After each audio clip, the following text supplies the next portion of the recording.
Welcome back. Director of National Intelligence Tulsi Gabbard cleaning out the rot in the intel community, and there's plenty to clean. Gutting her workforce by nearly 40%, saving taxpayers $700 million. Think about how much money that is in just those agencies. Eliminating vast portions of a politicized bureaucracy, rooting out deep state actors. The kind of cleansing you wanted when you voted last November. Gabbard stating the intelligence community is plagued with unauthorized leaks, politicization and weaponization of intelligence. We certainly know that, and the DNI Gabbard joins us tonight. And it's good to have you back on. Let's talk about the cuts and just how ugly these agencies are and how you did this. Go ahead. Yeah, thanks, Rob. You know, I started here. The Office of the Director of National Intelligence, as you know, was created almost 20 years ago in the wake of the horrific intelligence failures that surrounded the Islamist terrorist attack on 9/11 here in our country.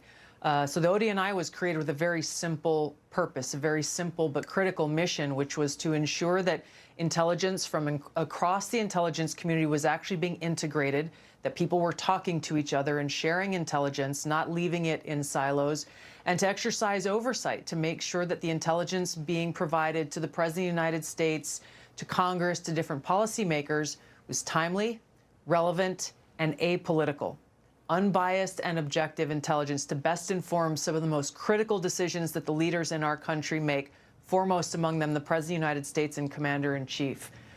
20 years later, here we sit now where ODNI has more than doubled in size, bloated with bureaucracy, inefficiencies and redundancies, wasting taxpayer dollars, but actually getting in the way of the mission that it was charged to do. As you mentioned, it's become rife with politicization and weaponization of intelligence, some of which we've revealed and released over the last few weeks that has occurred under previous directors and previous administrations.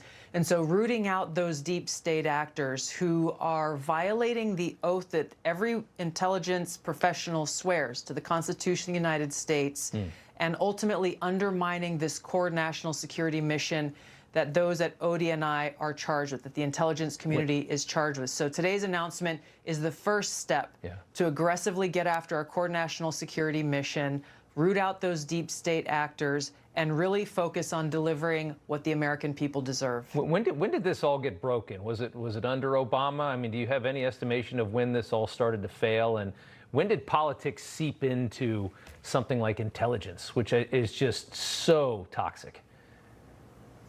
Well, you know, I think when we go back 20 years ago, when this organization was first stood up, ultimately it made some progress in integrating intelligence.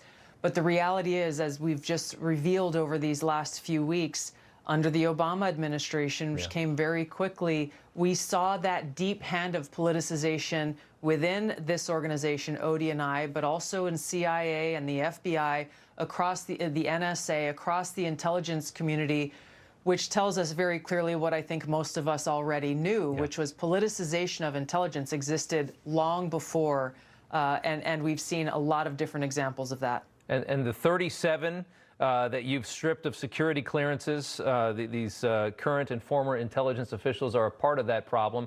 That's right. These are not household names. When I looked through the list, I didn't really recognize any of the names. You know, maybe one or two I had seen before, but they're not people that you would know.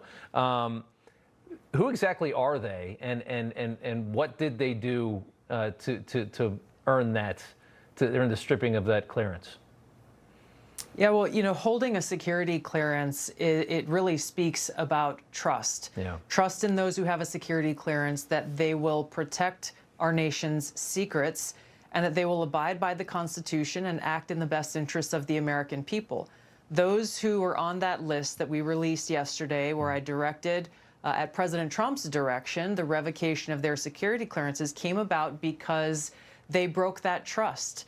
A number of different examples, people who leaked, conducted unauthorized leaks of intelligence to their friends in the propaganda media, those who participated in this Russiagate hoax, the manufactured intelligence assessment that came after President Trump was elected in 2016. That Russia went on wanted to Trump.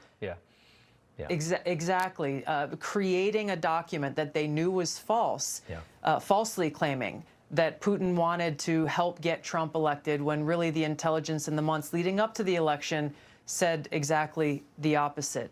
So bottom line is, these individuals, and there are more, unfortunately chose to put their own self-interest, their own personal ambition, their own political interests ahead of the oath that they took to the Constitution and taking action to serve the best interests of the American people. Yeah.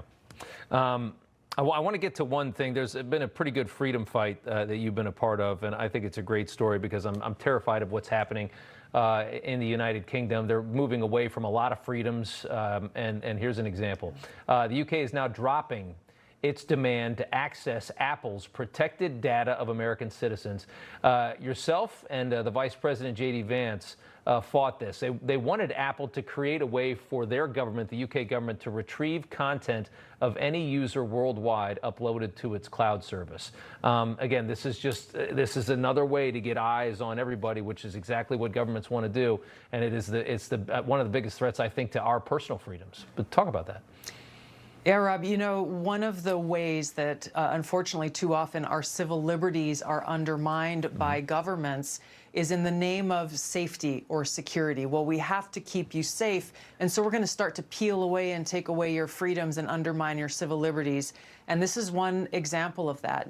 I got notice of this shortly after taking on this position as Director of National Intelligence, and was deeply disturbed by this demand that was being made of Apple, an American company, to create this backdoor for the UK government to gain access to end-to-end encrypted personal information that you or I or others upload into Apple's cloud without any permission from the user who owns that information, and doing all of this in the name of safety and security. So this was an issue I informed President Trump about immediately, as well as the Vice President. I know they both raised this with Prime Minister Starmer during his visit to Washington, D.C. It's one that I continue to work with and engage on with our partners in the UK, and thankfully they came to the right conclusion, which was to drop this demand of Apple, ensuring, therefore, at least in this example, that our privacy and our civil liberties is protected when we have our own private information in the cloud.